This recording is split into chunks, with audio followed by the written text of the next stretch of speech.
Laura calling Caitlin. Laura calling Caitlin. Come in, please, Caitlin. Caitlin, come in. Caitlin here. Copy. Roger. What? Caitlin, we've received an emergency communication from a Discovery at Home viewer. I'm patching it through to you now. Beep, beep, boop, boop. Copy. Caitlin, we need you to tell us the secret recipe of how to make your own bubble mix. Please, we're out of bubbles.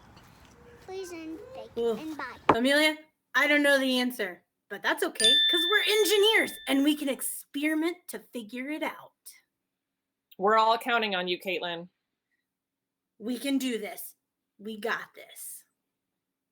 Welcome to Discovery at Home. Today, we're going to talk bubble solution engineering. Your job is to experiment with different ingredients to come up with the best bubble solution.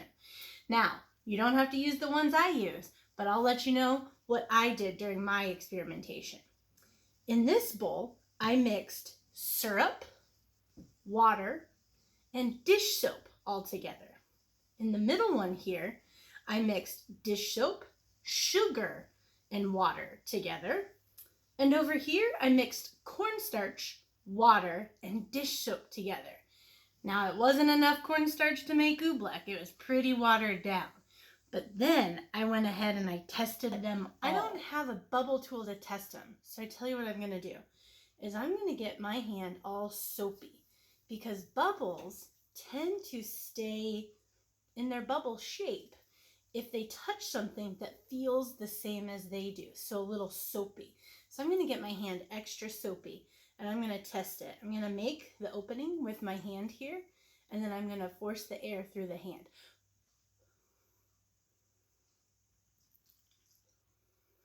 This middle one's not doing super great. What's funny about this one is I actually made it last night. So I wonder if it helps or if it makes it worse sitting overnight. I also wonder if it determines on the solution if it's better sitting overnight or not. Let's try the next one. This one has cornstarch in it. I made it today and it has a little less bubble solution than the others. Kind of the same. That was a good one. Now I'll try the third solution. This is the syrup solution. Let's see what happens. That made some pretty good bubbles. Those even bounced on the table a little bit. So I wonder if there's a secret to which one works the best and why. Now, I wonder if I go back and try again because any good test should be able to be repeated so we know that it actually works. Still is popping. I wonder if there's air, if I'm testing it the same way. Interesting. There's my experiments. Good luck, and I'm excited to see what bubble solutions you come up with. Thank you. Thank you. Thank you. Thank you. Thank you.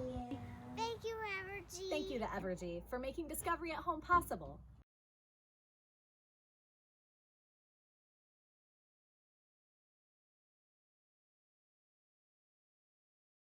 You like my chicken pepper? Well, do your own video and tell me if you do. Bye. Please and thank you and bye.